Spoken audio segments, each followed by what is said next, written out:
this is Evan Abrams, and today I'm going to talk to you about using the text animation effects in After Effects. It's really more like a tool and a subset of the text layer that's on all text layers, but a lot of people don't know how to use it, and I'll talk you through how to use the range selector, how to apply properties, and we'll just go through some basic stuff. We won't get into combining range selectors or any of that stuff, but we'll go over just the basics of how to get in there, how to get your feet wet, how to get your hands dirty. Are there any other metaphors for getting started with stuff? I don't know. It's all about how to use that range selector to say which parts of the words or phrases or whatever is going to be affected, and then picking all the right options for what you've got going on. So we'll get into what those options are. We'll try to make something cool, and hopefully you enjoyed some of the text that's coming and going as I'm talking here, talking out of my face hole. So I'm Evan Abrams. Let's get into After Effects and animate some text.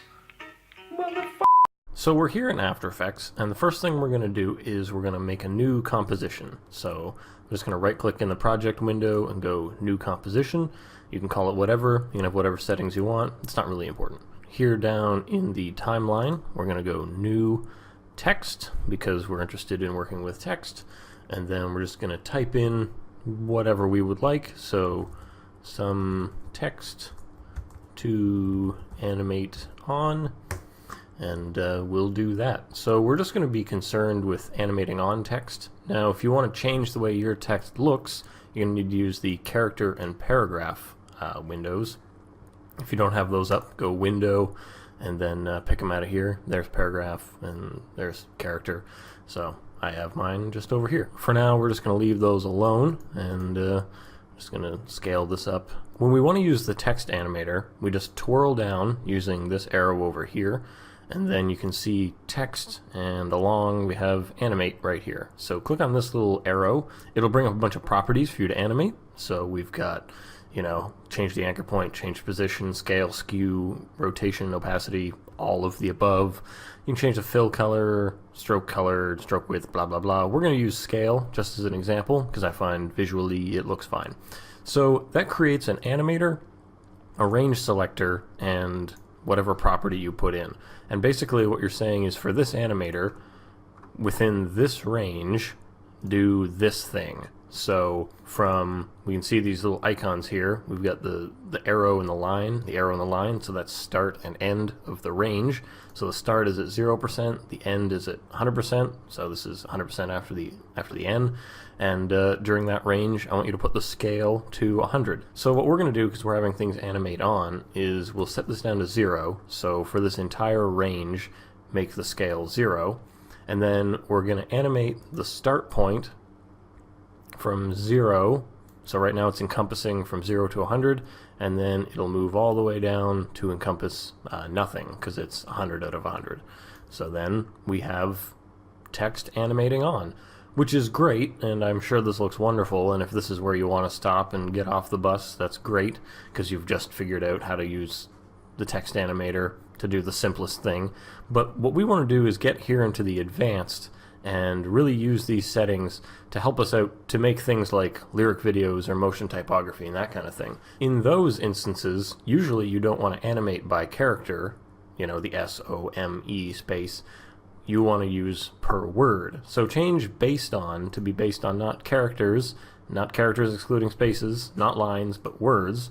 And then what that looks like is each word comes on, you know, in its own time. So that's good. And then the other thing is, what if we want to try to sync up the words?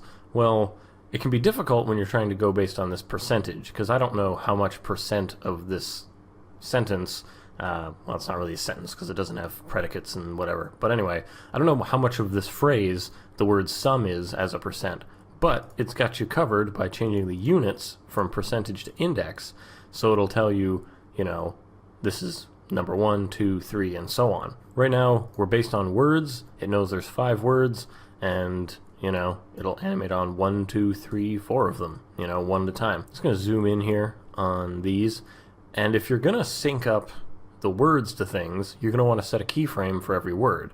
So I'm just going to go ahead a bit and set this to 1, and then I would like number 2, and then, you know, I think, you know, set this one to 3, and then pinch this in a little bit because it doesn't really take that long to say the word 2, and then animate, and then finally this one is the last one. So here I'll just move those along a little bit to kind of change their timing. So some text to animate on. That's pretty good. We've got all of those synced up, and if we had words like an audio waveform to sync to, it's pretty easy to just move these around. We want to also change things like the smoothness, so we can make these animate on smoother, less smooth. So here, if I change the smoothness down to 0, you can see that it just kind of blink, boink, boink, kind of like that. But if the smoothness is up, then it'll actually animate, which is great. These two, the ease things, I find those to be very interesting, because this is how you create a bit more character into your animating. So when you ease low, that means ease out of your animation. So you can see they kind of come on fast and then slow, so fast and then slow, and then the reverse is if you ease high, you know, that's slow and then fast, slow and then fast, like that.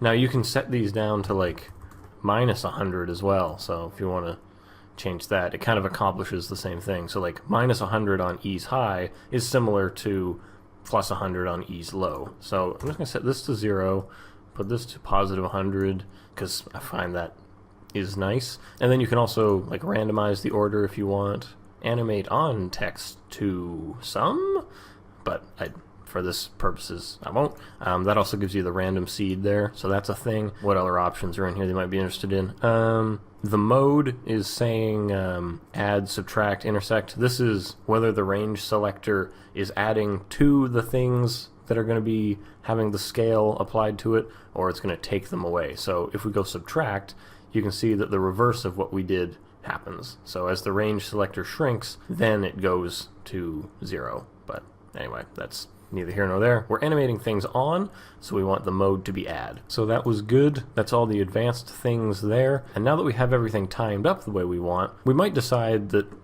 I didn't like the scale, you know, instead I want to change this to be animating on using opacity. So we can go over here, we can go to add, we can go property, we can add the opacity to it, and then move this down to 0, and then take the scale and delete that, and now you can see things are coming on, same timing, same everything, but it's all using opacity. But I like scale and opacity at the same time, so that's what I'm going to do. And then you might decide, well, I don't like this font very much, so I'm gonna change it to this font. How about that? Maybe I'll change it to whatever I want. Maybe I'll change it to all kinds of weird font. Maybe I like that font. There's so many fonts that I can't even read that font. But really, you know, you can change around all of the options here to make all kinds of wacky stuff. Like if you suddenly decide, you know what, I want to change up some of my options here. And or maybe a producer comes by and says, well, you know, change up some of your options here. So this is a terrific way to quickly be able to go in and then make these changes to your stuff. And again, once we're done all of this process, you'll see that it hasn't changed the manner in which everything animates on. You know, it's still coming on at the same speed, still coming on in the same way, and really, you know, we can make all kinds of wacky changes if we want, and it's not going to affect us in the slightest. So one last thing while I'm here and we're talking about scale, and I specifically used the scale because I wanted to get into this more options here on the text. One thing that you'll find is right now, as it's scaling on, each of the characters are scaling on. And if you don't like that, go into more options, go into anchor point grouping, and if you see all these tiny red X's, that's showing you where the anchor points for each of those are. You can say, instead of per character, why don't you be per word? That could be fun. So now it has one tiny X for each thing. What does that do? Boop, boop, boop, boop. So you got that going on. You can change the alignment of that grouping. So you can move this to be, you put in minus 100, it's going to animate on based on this corner down here. So that's great. And I enjoy the way that looks. And this is like a quick way to make titles, to make motion typography, to make all that kind of thing really spring to life for you. So hopefully this all makes sense. This is just a basic intro on how to set this up and how to do it. I'll do a more advanced tutorial on how to how to combine range selectors, how to have multiple animators going on your text and that kind of thing when you want to get into more advanced types of stuff with these. And we'll do 3D and stuff like that, but for right now this one's just the basic. So if you have any questions about this, just let me know and I'll try to answer them either in the comments, or you can tweet at me at EC Abrams on the Twitter. That's some shameless buzz marketing by me for me. If you have any questions or requests or anything like that, just tweet them at me, follow me on there, subscribe on here if you want to learn more about After Effects. Hopefully this isn't too rudimentary and boring for you. I know people want to know some advanced stuff, but we have to get kind of the groundwork in first. So I'm Evan Abrams. Thanks for watching. Comment, rate, subscribe, or like, hate on this, do whatever. If you want to see more things like this, and hopefully you do, come back to the channel and learn more. And we'll get into some more advanced stuff later. I'm going to try to put up a video every week. That's the goal anyway. Again, I'm Evan Abrams. Thanks for watching, and I'll see you around the internet.